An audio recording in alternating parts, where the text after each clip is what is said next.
Hello guys, welcome. आज की इस वीडियो में हम पढ़ेंगे क्लास 9 की हिस्ट्री का chapter 1 that is French revolution. इसमें हम देखेंगे कि कैसे फ्रांस में मोनार्की सिस्टम था और कैसे उसका एंड हुआ। तो चैप्टर की स्टार्टिंग कुछ यहाँ से होती है। एक मॉर्निंग से स्टार्टिंग होती है 14 जुलाई 1789 से।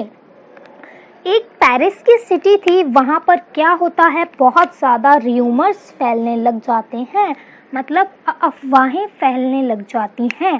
क्या अफवाहें फैलती हैं कि किंग ने ऑर्डर दे दिया है कि ट्रॉप्स को लाया जाए और लोगों पर फायर कर दी जाए, अपने सिटीजन्स को किंग मरवाना चाहता है। ये कुछ र्यूमर्स फैलने लग जाती हैं, जिसका परिणाम क्या होता है, जिसका रिजल्ट क्या होता है कि बहुत सारे वॉलंटियर्स, मैन्स एंड वुमेन्स एक साथ इकट्ठे हो जाते हैं। स्टार्टिंग कहाँ से होती है, पहले 1000 मैन्स एंड वुमेन्स इकट्ठे होते हैं और देखते ही देखते बहुत सारे लोग, बहुत सारे वॉलंटियर्स एक टाउन हॉल के सामने आकर इकट्ठे हो जाते हैं और ये लोग अपना एक मिलिटिया बना लेते हैं। मिलिटिया क्या होता है?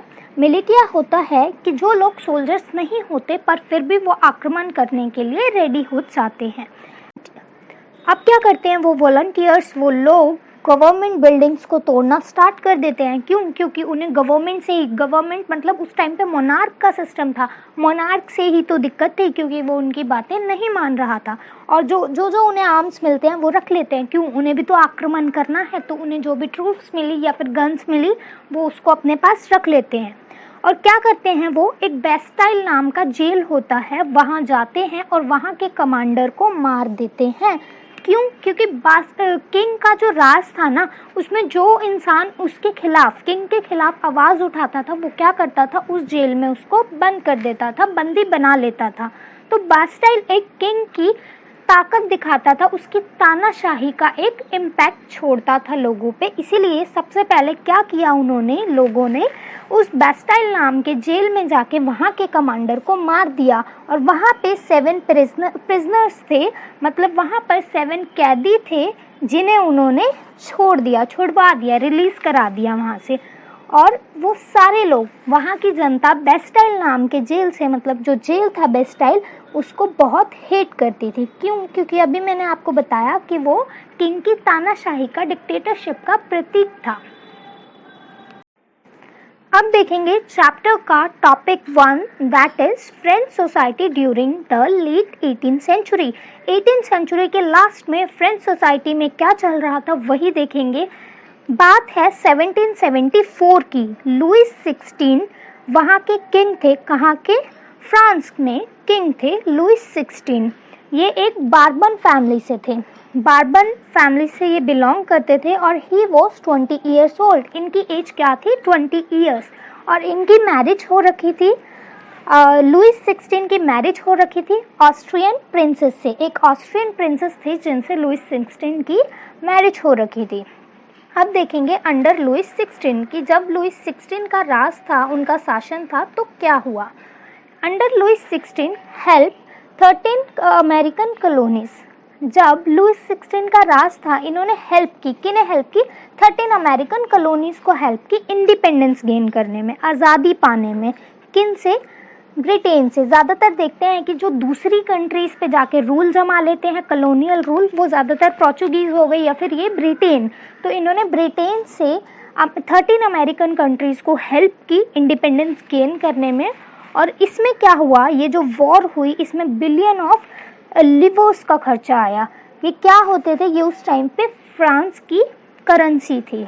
तो अब जब इतना खर्चा आया, इस खर्चे को कहीं से तो रिस्टोर करना था, कहीं से तो वापस पैसे कमाने थे जिससे कि राजा की लग्जीरियस लाइफ चल सके। तो इनको किस किस चीज़ के लिए ज़्यादातर पैसों की ज़रूरत पड़ती थी वो चीज़ देखेंगे। मेंटेनिंग फॉर आर्म्स, अपनी अगर राजा है तो उसको गन्स वगैरह, पूरी अपनी मिलिट्री को तैयार करके रखना है और उसके लिए उसको पैसे चाहिए। कोर्ट्स के लिए, कोर्ट भी चलाने हैं, उसके लिए भी पैसे चाहिए। गवर्नमेंट ऑफिसर्स के लिए भी पैसे चाहिए और यूनिवर्सिटीज़ के लिए भी पैसे चाहिए। और इस पैसों के लिए ये क्या करती थी, ये अपनी स्टेट को फोर्स करती थी कि भाई मुझे टैक्स ला कर दो। उनके टैक्स को ये बहुत इंक्रीज कर देती थी और उन पे दबाव बनाती थी that you have to pay tax. अब देखेंगे फ्रेंच सोसाइटी 18th सेंचुरी में कैसी थी, उसमें क्या चल रहा था। तो जो फ्रेंच सोसाइटी थी वो उस टाइम पे 3 स्टेट्स में डिवाइड थी। जो फर्स्ट स्टेट थी वो कौन सी थी, वो थी क्लर्जी। उसमें कौन आते थे, उसमें क्लर्जी आ गई, ये जो चर्च वगैरह के जितने लोग होते थे वो आ गए। और ये सेकंड जो स्टेट थी उसमें कौन आ जाते थे, नोबिलिटी, मतलब किंग्स वगैरह, उस टाइम पे जो मोनार्क है, मोनार्क की फैमिली। और जो थर्ड स्टेट होती थी इसमें कौन आ गए, बिजनेसमैन आ गए, मर्चेंट्स आ गए, लॉयर आ गए और लेबर आ गए और सर्वेंट्स। ये आते थे सेकंड स्टेट की कैटेगरी में, थर्ड स्टेट की कैटेगरी में आते थे ये लोग। अब क्या होता था कि ये जो नोबिलिटी है या फिर ये जो क्लर्जी है, इनको बाय बर्थ क्या मिलता था, प्रिविलेज मिलती थी। प्रिविलेज मतलब इनको कुछ खास अपॉर्चुनिटीज़ मिलती थी, कुछ खास राइट्स मिलते थे जो कि थर्ड स्टेट को, थर्ड क्लास को नहीं मिलते थे। तो ये बहुत भेदभाव होता था कि क्लर्जी और नोबिलिटी को बहुत ज़्यादा अपॉर्चुनिटीज़ मिलती थी। अभी हम देखेंगे आगे कि इनको क्या अपॉर्चुनिटीज़ मिलती थी। तो क्या होता था कि जो पॉपुलेशन थी, सिर्फ पीजेंट्स की जो पॉपुलेशन थी वो थी उस टाइम पे 90%। मतलब कि जो थर्ड पीजेंट्स कहाँ पे आते हैं, थर्ड स्टेट में। हमने अभी देखा कि पीजेंट्स थर्ड स्टेट में है। तो थर्ड स्टेट की जो हमने पॉपुलेशन अगर हम मोटा मोटा ले लें तो 90% तो वहाँ पे पीजेंट्स ही हो गए। और जो ये थी दूसरी वाली पॉपुलेशंस हो गई सेकंड स्टेट की और फर्स्ट स्टेट की, वो इतनी नहीं थी, बिल्कुल नहीं थी वो इनके बराबर। तो और ये क्या करते थे, इन्होंने बहुत ज़्यादा लैंड अपने पास रखा हुआ था, उनको तो ये लैंड देते ही नहीं थे। 60% लैंड जो था, 60% लैंड इनके पास था। किनके पास, फर्स्ट स्टेट के पास और सेकंड स्टेट के पास। और क्या होता था, इस जो थर्ड स्टेट के रिच हो गए, बिजनेसमैन हो गए, रिच मर्चेंट्स हो गए, वो भी थर्ड स्टेट के जो रिच मर्चेंट्स और बिजनेसमैन हो गए, उनको भी यहाँ पर अपॉर्चुनिटी मिल जाती थी। कहाँ पर, सेकंड स्टेट और फर्स्ट स्टेट में। अब क्या होता था, जो चर्च है वो इनसे थर्ड स्टेट से, मतलब ये जो जितने businessman, merchants, lawyer, labour, servants, in poor लोगों से एक टैक्स लेती थी। उस टैक्स को क्या बोलते हैं, टिप्स। टिप्स बोलते हैं उस टैक्स को। Very important for 1 mark, paper में आ सकता है। सो इनको डायरेक्ट टैक्स जो पे करना पड़ता था उसका नाम था टेल। डायरेक्ट टैक्स जो पे करना पड़ता था उसका नाम था टेल। और इनडायरेक्ट टैक्स भी इनको पे करना पड़ता था। कैसे, अगर ये सोल्ट खरीदते हैं तो उस पर भी टैक्स लगाया जाता था इनके लिए, और अगर ये तंबाकू खरीदते हैं तो उस पर भी इनके लिए टैक्स लगाया जाता था। अब हमें बताया गया है कि जो नोबल मैन है, मतलब किंग है, उसको किया गया है स्पाइडर से कंपेयर, और जो पीजेंट्स है उसको किया गया है फ्लाई से कंपेयर। क्यों, अभी देखेंगे। जैसे स्पाइडर अपने जाल में, जैसे ये स्पाइडर हो गया, ये अपने जाल में, जब इसके जाल में मक्खी फंस जाती है, फ्लाई फंस जाती है, उसका निकलना मुश्किल कर देता है, उसका निकलना बिल्कुल इम्पॉसिबल हो जाता है। वैसे ही इन्होंने पीजेंट्स के ऊपर अपना राज कर रखा था। उनसे इनको इतना प्रॉफिट हो रहा था कि अब ये चाहते नहीं थे कि वो प्रॉफिट जाए, तो ये उन पे इतना प्रेशर बनाते थे, इतना उन्हें फोर्स करते थे that pay tax, you have to pay tax, और टैक्स को बढ़ाते रहते थे। अब देखेंगे topic 1.1, the struggle to survive population. France की बात कर रहे हैं, वहाँ की पॉपुलेशन के बारे में बात कर रहे हैं कि क्या स्ट्रगल था उनको सर्वाइव करने के लिए। कि हमारे पास क्या स्ट्रगल होता है कि फ़ोन नहीं दिला रहे पेरेंट्स, तो ये स्ट्रगल हो रहा है हमें। पर नहीं, उस टाइम पे क्या स्ट्रगल होता था कि भाई जो 1715 का टाइम है उसमें क्या हुआ, पॉपुलेशन कितनी थी, 23 बिलियन पॉपुलेशन थी 1715 में। और 1780 आते आते पॉपुलेशन इंक्रीज हो गई 28 मिलियन। अब जो पॉपुलेशन है वो तो इंक्रीज हो गई, पर जो वेजेस हैं लोगों के, जो इनकम है वो इंक्रीज नहीं हुई, या फिर टैक्स रिड्यूस नहीं हुए, जो खाने पे टैक्स लग रहे हैं वो भी रिड्यूस नहीं हुए, और जो उनकी फूड स्कैसिटी है, मतलब फूड की कमी, खाने की कमी, वो तो उतनी ही है, बट पॉपुलेशन बढ़ गई।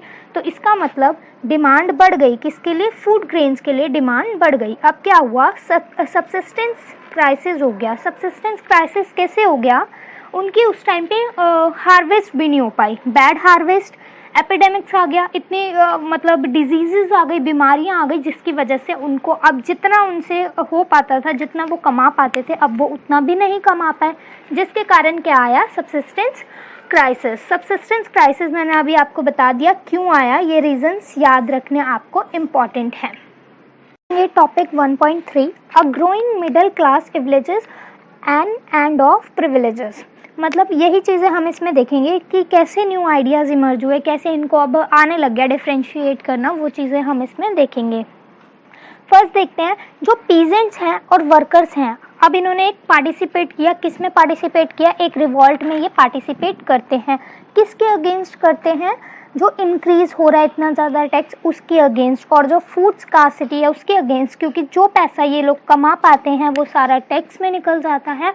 और अभी इतनी ख़राब सिचुएशन चल रही थी कि इनका जो बैड हार्वेस्ट हुआ और एपिडेमिक्स आ गया, तो ये वो तो पे कर नहीं पा रहे थे टैक्स भी, और इनकी पहले ही वेजेस बहुत कम थी। तो देखते हैं क्या हुआ। तो अब जब जो इनकी सिटीज़न है, जो इनकी सोसाइटी है, वो एजुकेशन ले रही है, third state, new ideas emerge हो रहे हैं, एजुकेशन ले रहे हैं, तो भाई न्यू आइडियाज़ भी इमर्ज हो रहे हैं, डिफ्रेंशिएट करना भी आ रहा है कि भाई क्यों तुम किसी और को प्रिविलेज दे रहे हो, क्यों किसी और को ज़्यादा अपॉर्चुनिटीज़ दे रहे हो, सारे तो इक्वल हैं, किसी ने भगवान को तो नहीं किसी को भगवान ने तो नहीं बना के भेजा कि इसको ज़्यादा प्रिविलेज दो, इसको मत दो। तो यही क्वेश्चंस इमर्ज होने लग गए कि भाई प्रिविलेज नहीं मिलने चाहिए किसी को, ऐसे बाय बर्थ नहीं मिलने चाहिए, तो कैसे मिलने चाहिए, सोशल पोजीशन देख के, इंसान की सोशल पोजीशन देख के दो अगर प्रिविलेज देने हैं तो। अब जो आइडियाज़ इमर्ज हो रहे थे वो किस चीज़ के हो रहे थे वो देखेंगे। इक्वालिटी की बातें आने लग गई, फ्रीडम की बातें आने लग गई, अपॉर्चुनिटीज़ की बातें आने लग गई कि भाई इक्वालिटी हो सब में, फ्रीडम हो सबको, और अपॉर्चुनिटी सब पे इक्वल हो। तो इन्हीं आइडियाज़ को किसने आगे लाया, कौन फॉरवर्ड लाया इन आइडियाज़ को, जॉन लेके एंड जीन्स लेक्विस। ये दो नाम आपको याद रखने हैं। ये दो लोग इन आइडियाज़ को आगे लेकर आए, हेल्प की, थर्ड स्टेट की हेल्प की इन्होंने इन आइडियाज़ को आगे लाने में। इनकी एक बुक भी है, क्या नाम है उस बुक का, टू ट्रीटीज ऑफ गवर्नमेंट। उस बुक में इन्होंने इन चीज़ों के बारे में भी मेंशन किया कि नहीं ऐसा नहीं होना चाहिए, नहीं सारे स्टेट को इक्वली देखा जाए, इक्वली उनको ट्रीट किया जाए, यही सब बातें इन्होंने उस बुक में भी मेंशन की थी। अब देखेंगे topic 7 the outbreak of the revolution. इसमें देखेंगे कि जो लुईस 16 ने टैक्स को इंक्रीज़ किया, लुईस 16 ने टैक्स को इंक्रीज़ किया, वो कैसे किया।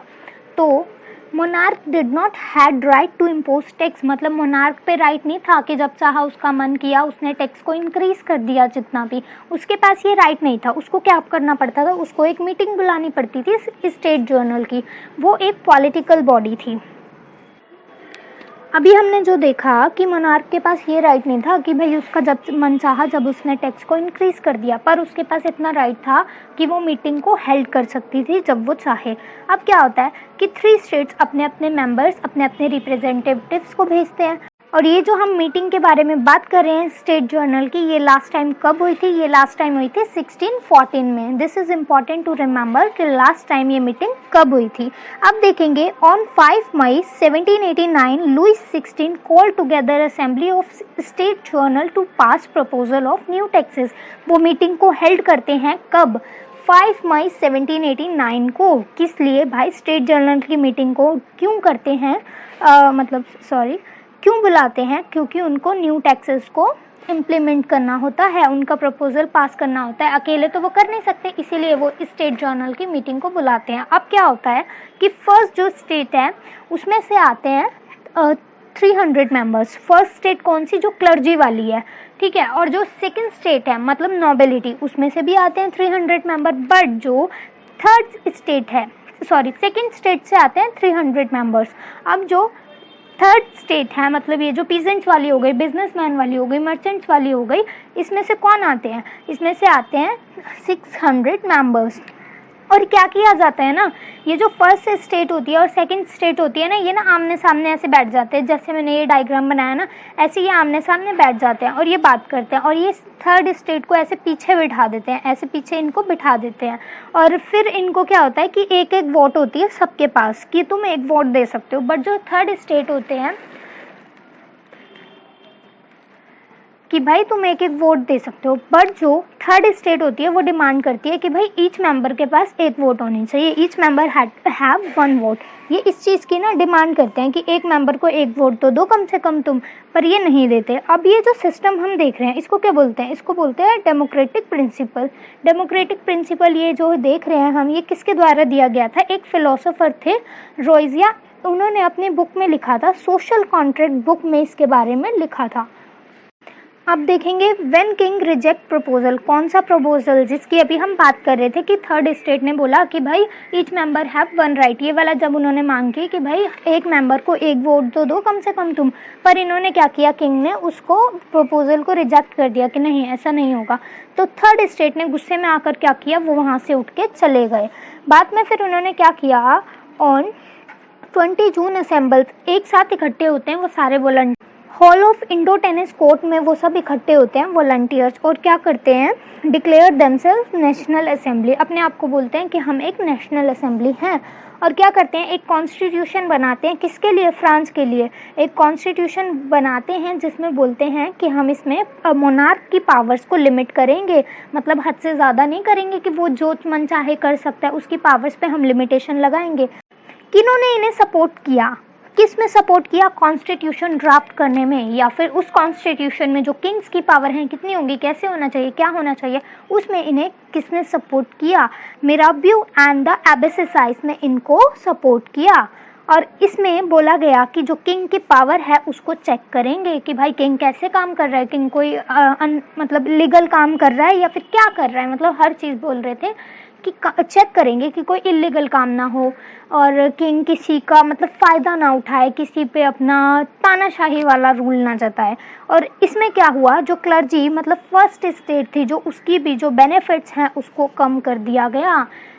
और क्या किया, उसको जो एक टैक्स मिलता था, याद करो फर्स्ट में मैंने बताया था कि उन्हें एक टैक्स मिलता है चर्च वालों को, फर्स्ट क्लर्जी जो स्टेट है उसको टैक्स मिलता है, उसका नाम है टैक्स। अब इनको मिलना बंद हो गया, बोला नहीं तुम्हें ये टैक्स नहीं मिलेगा, तुम्हें इसकी कोई ज़रूरत नहीं है। Topic 2.1 France becomes a constitution monarchy. इसमें हम देखेंगे कि जो फ्रांस है वो कैसे एक कॉन्स्टिट्यूशनल मोनार्की बन जाता है। जो नेशनल असेंबली है वो कॉन्स्टिट्यूशन लिख रही थी, तो उसका कॉन्स्टिट्यूशन लिखने का काम कब पूरा होता है, 1796 में काम उसका पूरा हो जाता है। कौन सा, कॉन्स्टिट्यूशन लिखने का। अब जो इन्होंने कॉन्स्टिट्यूशन लिखा उसमें इन्होंने क्या बोला, भाई किंग की पावर को किया जाएगा लिमिट, उसको अनवांटेड पावर नहीं दी जाएगी जिसका वो फ़ायदा उठा सके। तो अब पावर किसके पास जाएगी, किंग के पास नहीं जाएगी, तो पावर हो जाएगी डिवाइड, किस किस में, लेजिस्लेचर में, एग्जीक्यूटिव में और जुडिशरी में पावर हो जाएगी डिवाइड। और इसी के अकॉर्डिंग जो कॉन्स्टिट्यूशन की लॉ मेकिंग पावर है वो किसके हाथ में है, वो है नेशन असेंबली के हाथ में, नेशनल असेंबली के हाथ में। नेशनल असेंबली कौन है, अभी याद करो पीछे पढ़ा था कि वो जो वॉलंटियर्स थे उन्होंने अपने आप को नेशनल असेंबली में कन्वर्ट कर लिया। कौन से थे वो मेंबर्स, वॉलंटियर्स, वो थे थर्ड स्टेट के। अब उनको लॉ मेकिंग पावर दे दी कि तुम लॉ मेकिंग पावर करोगे। अब देखते हैं कि नेशनल असेंबली क्या थी। नेशनल असेंबली भी एक पॉलिटिकल बॉडी थी। वो कैसे इलेक्ट होती थी, वो इनडायरेक्टली इलेक्ट होती थी। इनडायरेक्टली कैसे, पैसिव सिटीजन्स के द्वारा। अभी हम देखेंगे, सॉरी और अब जो ये नेशनल असेंबली है ये कैसे इलेक्ट होते थे, इसके मेंबर्स इलेक्ट होते थे एक्टिव सिटीजन्स के द्वारा। एक्टिव सिटीजन्स कौन से थे वो अभी हम देखेंगे। एक्टिव सिटीजन्स जो थे वो इलेक्टर्स को चूज़ करते थे और फिर वो जो इलेक्टर्स होते थे वो चूज़ करते थे मेंबर, किसके मेंबर, नेशनल असेंबली के मेंबर को फिर वो चूज़ करते थे। अब देखेंगे जो थर्ड स्टेज में वोट देने का अधिकार था, राइट था, वो किसको था। अभी हमने देखा ना कि जो एक्टिव सिटीजन्स हैं वो इलेक्टर्स को चूज़ करेंगे, फिर वो इलेक्टर्स जाके नेशनल असेंबली के मेंबर्स को चूज़ करेंगे। तो अभी देख लेते हैं कि कौन किसको चूज़ करता है, कौन है एक्टिव मेंबर्स, कौन है पैसिव मेंबर्स, वो देखेंगे। तो क्या होता था, जो थर्ड स्टेट थी ना उसकी जो होल पॉपुलेशन है उसको राइट नहीं था कि हर कोई वोट दे सकता था, या फिर वुमेन है, मैन है, हर कोई दे सकता था वोट, ऐसा नहीं था। और ये भी नहीं है कि सिर्फ मैंस ही दे सकते थे, सारे मैंस को भी अधिकार नहीं था। वुमेन्स को तो था ही नहीं, ये चीज़ तो हमने देख ली कि वुमेन्स को राइट नहीं था वोट देने का। और मैन जो थे वो कौन दे सकते थे वोट, जो एक तो 25 ईयर्स से ऊपर हैं वो दे सकते थे, और प्लस प्लस जो कि टैक्स पे करते हैं, टैक्स कितना 3 डेज़ के वेजेस जितना तो वो टैक्स पे करते हैं, उन्हीं को हक था कि तुम जाकर वोट दे सकते हो। जो अदर सिटीजन्स हो गए, remaining citizens including womens and mans जो बिलो 25 हैं या फिर जो इतना टैक्स नहीं पे करते, they did not have right to cast vote, vote डालने का उनको अधिकार नहीं था। और जो बच गए, अब जो रिमेनिंग मेंबर्स हो गए, सिटीजन्स हो गए, वो कौन से हो गए, वुमेन्स बच गई या फिर मैन जो बच गए 25 ईयर से कम या फिर जो टैक्स कम देते, तो उनको क्या बोला गया, उनको बोला गया पैसिव सिटीजन्स। तो आपको याद रखना है पैसिव सिटीजन्स और एक्टिव सिटीजन्स क्या होते हैं। तो अब देखेंगे हम कॉन्स्टिट्यूशन में क्या था। अभी जो कॉन्स्टिट्यूशन आया उसमें क्या था ऐसा, वो हम देखेंगे। उसमें क्या था, राइट टू लाइफ। अब राइट टू लाइफ है कि हाँ भाई सबका अपना अधिकार है, अपने आप जियो, कोई आके तुम्हें नहीं कहेगा, कोई आकर तुम्हें तंग नहीं करेगा, कुछ नहीं कहेगा। और सेकंड है राइट टू स्पीच, कुछ भी बोलो, अगर तुम्हें लग रहा है कि कुछ गलत हो रहा है तो अपनी आवाज़ उठाओ, अब तुम पे राइट है। राइट टू ओपिनियन, तुम्हारा ओपिनियन अलग भी हो सकता है कि एक जो पॉलिटिकल लीडर है कुछ और सोचता हो, और वहीं अगर तुम्हें वो चीज़ सही नहीं लग रही तो तुम बोल सकते हो कि ये सही नहीं है।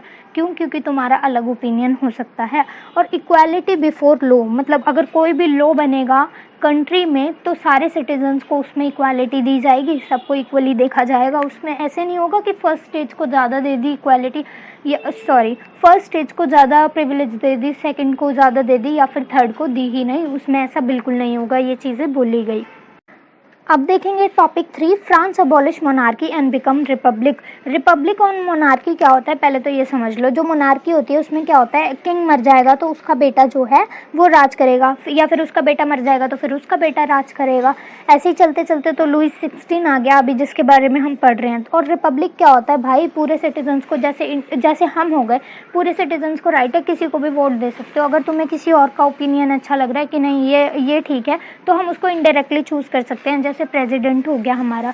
अब जो लुई 16 है वो क्या करते हैं, वो सिगरेट ने, अभी जो हमने पहले मैं वो बताती हूँ, जो अभी हमने इतना सब देखा कि ये हो रहा है भाई, यहाँ पे कॉन्स्टिट्यूशन बन गया, यहाँ पे किंग की पावर को लिमिट कर दिया। अब क्या किंग चुप बैठेगा? उसको अच्छा लग रहा है कि नहीं मेरी पावर्स को लिमिट कर दिया, या फिर वो अपनी लिमिटेड पावर्स के साथ खुश है? नहीं, वो करता है सीक्रेट नेगोशिएशन। सीक्रेट नेगोशिएशन किसके साथ करता है? पर्शिया के साथ करता है।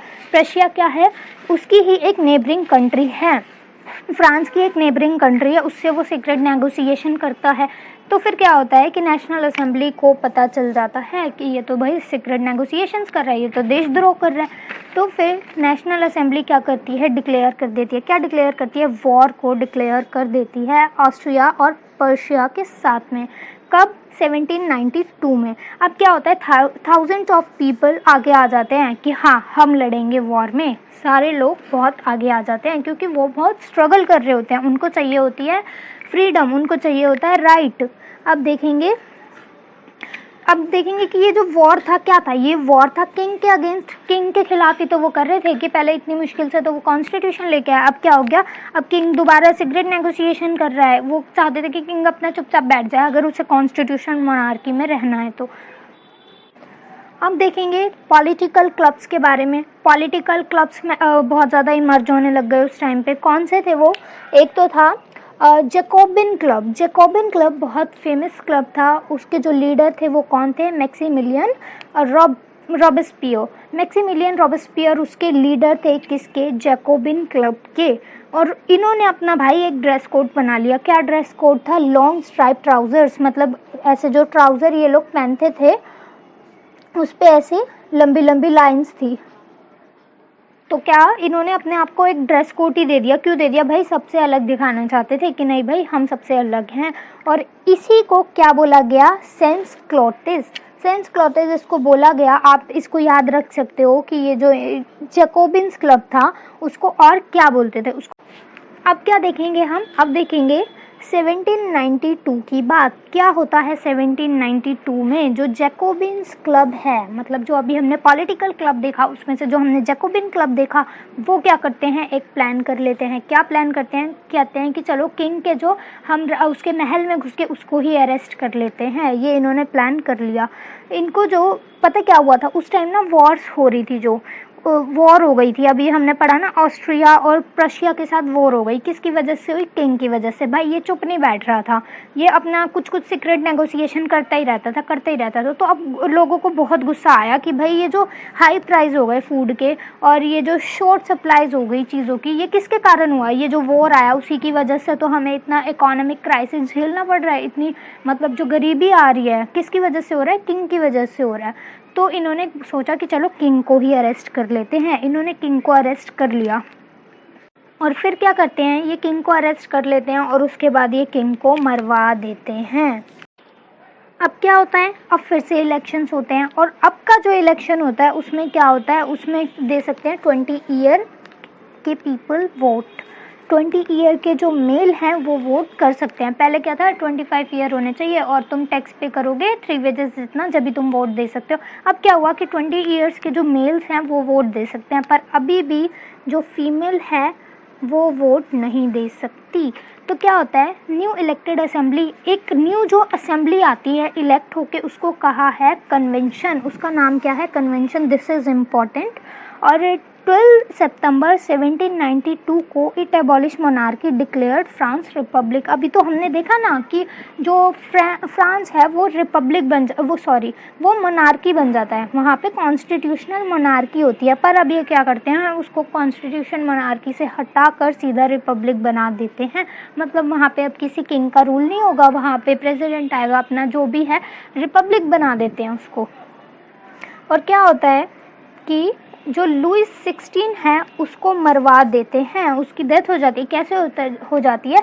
उसको गिलेटन से मरवा देते हैं। अभी मैं आपको बताऊंगी आगे कि गिलेटन क्या होता है और क्या इस पे चार्ज क्या लगाया जाता है, इसका मतलब दोष क्या था जो इस किंग को मरवा देते हैं। इस पे चार्ज लगाते हैं किसका? ट्रेजन का, मतलब देशद्रोह का। इस पे बोलते हैं कि भाई इसने जाके साथ में नेबरिंग कंट्रीज़ के साथ हमारे खिलाफ देशद्रोह किया, इसने जाके ज़्यादा सीक्रेट नेगोशिएशंस बिठाई, वो इस पर चार्ज लगा दिया जाता है। अब देखेंगे topic 3.1 the rain of terror. Rain of terror किस पीरियड को बोला गया है? रेन ऑफ टेरर बोला गया है 1793 से लेकर 1794 के बीच के टाइम को बोला गया है रेन ऑफ टेरर। क्यों? क्योंकि अभी हमने देखा कि भाई जो जैकोबिन की जो क्लब था उसके जो लीडर थे मैक्सिमिलियन, वो जीत गए थे। अब क्या हुआ, उन्होंने क्या किया, लोगों को पनिशमेंट देने स्टार्ट कर दी। किन लोगों को पनिशमेंट देनी स्टार्ट कर दी वो हम देखेंगे।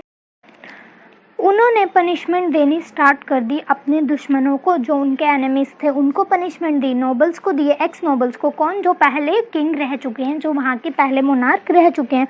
क्लर्जीज को दी, क्यों? वो फर्स्ट स्टेट है, उनको क्यों इतनी अपॉर्चुनिटीज मिल रही थी, तो इनके खिलाफ, इनके दिल में थोड़ा उनके लिए था कि हाँ भाई इनकी वजह से हमारे साथ डिफ्रेंशिएट हुआ, इनकी वजह से हमारे साथ डिस्क्रिमिनेशन हुआ। तो और किन को इनको दी? जो अदर पॉलिटिकल पार्टीज थी उनके मेंबर्स को भी इन्होंने पनिशमेंट देनी स्टार्ट कर दी। और जो इनके ऑन पार्टी के मेंबर थे, जो इनकी बात से सहमत नहीं होते थे कि नहीं ये तुम गलत कर रहे हो, जो बोल देते थे, तो उनके लिए भी ये पनिशमेंट देते थे। पनिशमेंट क्या थी? अरेस्ट कर लेते थे, सीधा बिना बात सुने ये लोग उन्हें अरेस्ट कर लेते थे। अरेस्ट करने के बाद अगर वो इंसान अपने आप को गिल्टी फील कर रहा है, ये चीज़ आपको ध्यान से सुननी है, इस पर क्वेश्चन आ सकता है। अरेस्ट करने के बाद अगर वो इंसान अपने आप को गिल्टी फील कर रहा है तो उसको क्या करते थे, ये गिलेटिन करवा देते थे। गिलेटिन क्या था अब आप सोचोगे? गिलेटिन, ये जो मैंने यहाँ पे डायग्राम बनाया है ये ऐसे ही होता है। इसमें क्या होता है, ये चीज़ ब्लेड होती है, ये चीज़ ब्लेड है और यहाँ पर इंसान का सिर रख दिया जाता है और इस रस्सी को पहले पकड़ते हैं और फिर छोड़ देते हैं, मतलब ये ब्लेड आके नीचे गिर जाता है। तो सो यू कैन इमेजिन कि मैं किस बारे में बात कर रही हूँ। तो ये लोग उनको मरवा देते थे कुछ इस तरीके से। तो ये जो गिलेटिन था ये कहाँ से आया देखेंगे। किसने इन्वेंट किया? इन्वेंट किया था डॉक्टर गिलेटिन ने। गिलेटिन ने इन्वेंट किया था तो उन्हीं के नाम से इसका नाम क्या रख दिया भाई, गिलेटिन रख दिया इसका नाम। अगर किसी पीपल को इस तरीके से मारा जाएगा तो हम बोल देंगे कि उस पीपल को गिलेटिन कर दिया। अब देखेंगे रोबेस्पियर्स गवर्नमेंट। कौन थे रोबेस्पियर्स? हमने देखा था जो मैक्सिमिलियन थे उन्हीं का सरनेम है, मतलब मैक्सिमिलियन की ही बात हो रही है। अब मैक्सिमिलियन ने क्या करना स्टार्ट कर दिया, उन्होंने बोला कि चर्च वगैरह तुम बंद करो। बंद करा के उनकी जगह क्या खोल दिया, ब्रेकर्स खोल दिए और ऑफिसेस खोल दिए, बड़े बड़े ऑफिसेस खोल दिए इन्होंने। और जो ये मैक्सिमिलियन थे, इनकी जो पॉलिसीज़ थी वो बहुत रेंटलेस होती थी। रेंटलेस मतलब उसमें बिल्कुल भी किसी के प्रति दया नहीं दिखाई जाती थी, बहुत ही दयाहीन पॉलिसीज़ इनकी होती थी। और फिर बोला गया कि भाई ये तो तुम बहुत गलत कर रहे हो। He was convicted by court in jail in July. इनको क्या किया, इनको बोला गया कि भाई तुम तो बहुत रेडिकल मेथड यूज़ करते हो, तुम तो बहुत गंदी तरीके से लोगों को ट्रीट करते हो। तो इसीलिए इनको कोर्ट के द्वारा सज़ा दी गई। कब? 1774 में इनको अरेस्ट कर लिया गया और नेक्स्ट डे इनको भी गिलेटन करवा दिया गया, मतलब इनको भी वैसे ही मरवा दिया गया। अब देखेंगे टॉपिक 3.2 डायरेक्टरी रूल फ्रांस। अब इसमें क्या हुआ कि जैकोबिन की जो गवर्नमेंट थी वो गिर गई। क्यों गिर गई? वो मैक्सिमिलियन पे ही तो चल रही थी। अब मैक्सिमिलियन को तो गिलेटन करवा दिया। क्यों? क्योंकि उसका जो रूल था वो बहुत ज़्यादा रेडिकल था, बहुत ज़्यादा वो रेडिकल मेथड्स को यूज़ करता था, तो उसकी गवर्नमेंट गिर गई। अब क्या हुआ, ये जो वेल्थियर मतलब जो थर्ड स्टेट के रिच मैन्स थे, रिच क्लास थी, उसको क्या हुआ भाई, उसको मिल गया मौका कि हाँ भाई ये पावर अब मैं अपने हाथ में ले सकता हूँ। तो ये मौका देख के उन्होंने बिल्कुल देरी नहीं की और उन्होंने इस मौके को हड़प लिया। अब क्या हुआ, अब इन्होंने 2 लेजिस्लेटिव काउंसिल बना दी। कितनी बना दी? 2 लेजिस्लेटिव काउंसिल बना दी और वो 2 लेजिस्लेटिव काउंसिल मिलके बनाएंगी डायरेक्टरी। और डायरेक्टरी बनती थी 5 मेंबर्स से। तो ये क्वेश्चंस भी आ सकता है, ये क्वेश्चन आ सकता है कि भाई जो डायरेक्टरी में थे उसमें 5 मेंबर क्यों थे, 1 क्यों नहीं था? क्योंकि पहले तो सिर्फ 1 मेंबर चला रहा था, डायरेक्टरी नहीं चला रहा था। बट वो जो हमने देखी जैकोबिन गवर्नमेंट, वो एक ही पर्सन तो ज़्यादातर चला रहा था उसको। तो वही चीज़ कि 5 मेंबर क्यों थे? क्योंकि जैसा कि अभी हमने देखा कि क्या हुआ मैक्सिमिलियन के साथ, उसने क्या किया, वो रेडिकल मेथड्स लेकर आया। इसीलिए इन्होंने बोला कि भाई 5 मेंबर्स रखो। अगर एक का दिमाग ख़राब हो जाए, मतलब अगर एक गलती करे, एक रेडिकल मेथड से कुछ डेवलपमेंट लाना चाहे या फिर कोई चीज़ लाना चाहे, तो उसे बाकी के 4 बैठ के समझा सकें। इसीलिए इसमें 5 मेंबर्स रखे गए।